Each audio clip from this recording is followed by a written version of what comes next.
What's up guys, it's Justin here, and today I want to compare the PS4 Slim and the PS4 Pro. So Sony announced both consoles earlier this year as a way to refresh the PS4 line for the current generation, with the PS4 Slim getting a new redesign and a modest price cut, while the PS4 Pro is Sony's mid-cycle refresh that offers upgraded hardware that will bring 4K gaming to the masses, and almost a way to future-proof the console for at least the next few years while Sony is working on the next big thing. I'm also running a giveaway to give you guys a chance to win a PS4 Pro, a PS4 Slim, or an Xbox One S, which I will also be doing a comparison on. So if you would like to win one of these consoles, please check the link down in the description section below, and that will give you all of the rules to enter this giveaway, which is open internationally. Also, go ahead and hit that like button down below, as if this video hits 10,000 likes, I'm going to be opening another giveaway that gives a second person the chance to win the choice of the 3 consoles. Good luck to everyone, but without further ado, let's go ahead and get started with this comparison. So the PS4 Pro is supposed to be the first 4K game console. Certain titles such as Last of Us remasters will be rendered in native 4K,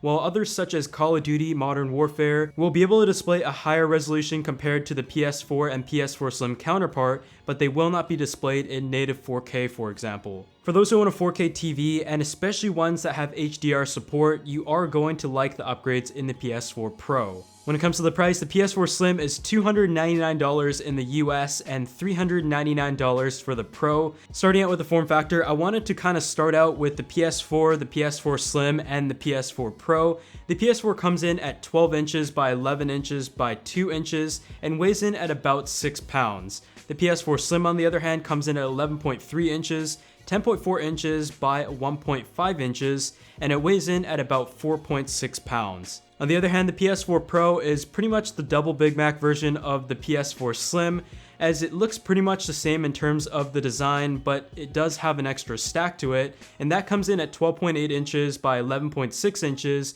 by 2.1 inches, and it weighs in at about 7.2 pounds. In my opinion, I actually really like the look of the console's redesign, and if you want to have it at the forefront of your setup and kind of add some flair to it, go ahead and pick up a set of D-brand skins, as it can be customized in a variety of colors. Link will be in the description section below. When it comes to the I/O, the PS4 Slim has 2 USB 3.1 Gen 1 ports and an 802.11ac and 5 GHz Wi-Fi support. And for those who didn't know, the original PS4 had 2.4 GHz support, which means it is significantly slower when it comes to Wi-Fi. But for those who are already using Ethernet for their PS4, which I hope you are, it really doesn't matter that much. On the other hand, the PS4 Pro has 3 USB 3.1 Gen 1 ports, 2 on the front, 1 on the rear, and an 802.11ac and 5 GHz Wi-Fi support. On the spec sheet, the PS4 Slim has an 8-core AMD Jaguar CPU at 1.6 GHz and a 1.84 teraflop AMD Radeon GPU with 8 GB of RAM, a 500 GB or 1 TB hard drive option that is 5400 RPM stock,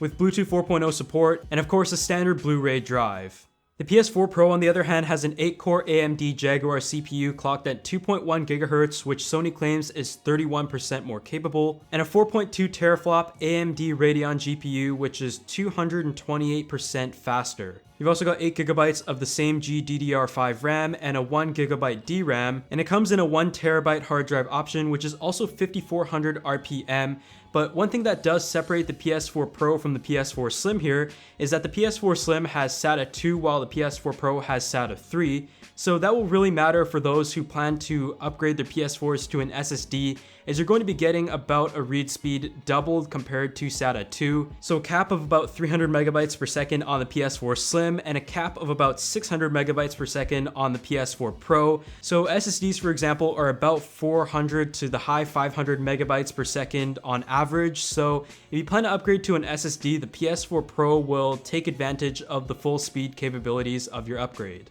Of course, the PS4 Pro does have Blu-ray support, but one thing that was really disappointing, and I know a number of people have canceled their orders because of that, is the fact that it does not have 4K Blu-ray support, which in my opinion is pretty crazy, especially with Sony's intentions for the PS4 Pro. Some other differences to note is that the PS4 Slim can record up to 1080p in screenshots and 720p 30 frames per second video recordings, while the Remote Play and Share Play is up to 720p, while the more graphics capable PS4 Pro can do 4K screenshot captures, 1080p 30 video recordings, remote play and share play up to 1080p, and increased performance for VR games as well, because as you know, the PlayStation VR was just recently released, and from what I've heard, it is awesome. So the PS4 Pro is really going to take full advantage of the games that are going to be available for it over the next few years. Sony's intention with the PS4 Pro is to bring 4K gaming to the masses though, and you should generally expect increased visual fidelity and higher frame rates with currently optimized games as on the list here in the recording date of this video today, as well as future titles that I'm sure will try to take advantage of the PS4 Pro's extra capability. But here are some side-by-side comparisons of the same titles on the PS4 and PS4 Slim compared to the PS4 Pro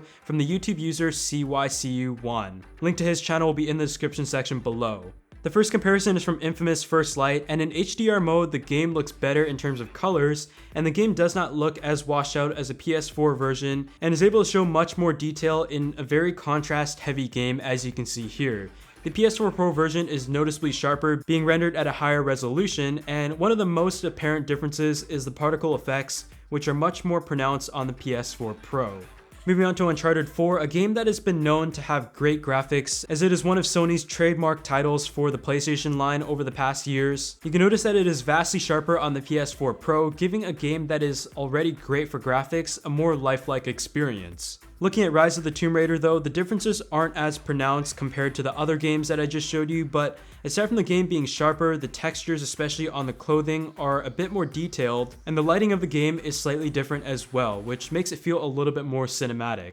So really, from looking at these differences, the PS4 Pro, as you would expect, is going to give you better graphics performance in terms of titles that have been optimized, as well as games that are going to be coming out in the next few years. And for hardcore gamers, you're definitely going to appreciate that, but I would say that at the price point of the PS4 Slim, starting at $299, it is incredible value and I can still recommend it. So if you're someone who games on a monitor or on a 1080p TV, I would say just get the PS4 Slim, but if you're someone who uses a 4K TV, especially one that has HDR like the one I have here from Samsung, the PS4 Pro is going to bring you an enhanced experience that builds on what you have already invested in 4K moving forward. But on the other hand, the lack of 4K Blu-ray support is really disappointing here and something that we really didn't expect. But like I mentioned at the beginning of this video, if you would like to win a console, go ahead and check the link in the description section below and hit that like button on this video. And also be sure to check out my comparison between the PS4 Pro and the Xbox One S that will be linked in the description section below. And last but not least, leave a comment as to which one you're going to be picking up and whether or not you think the extra cost is worth it for the PS4 Pro moving forward. Thanks for watching this rather long video though, and I'll see you all in the next video.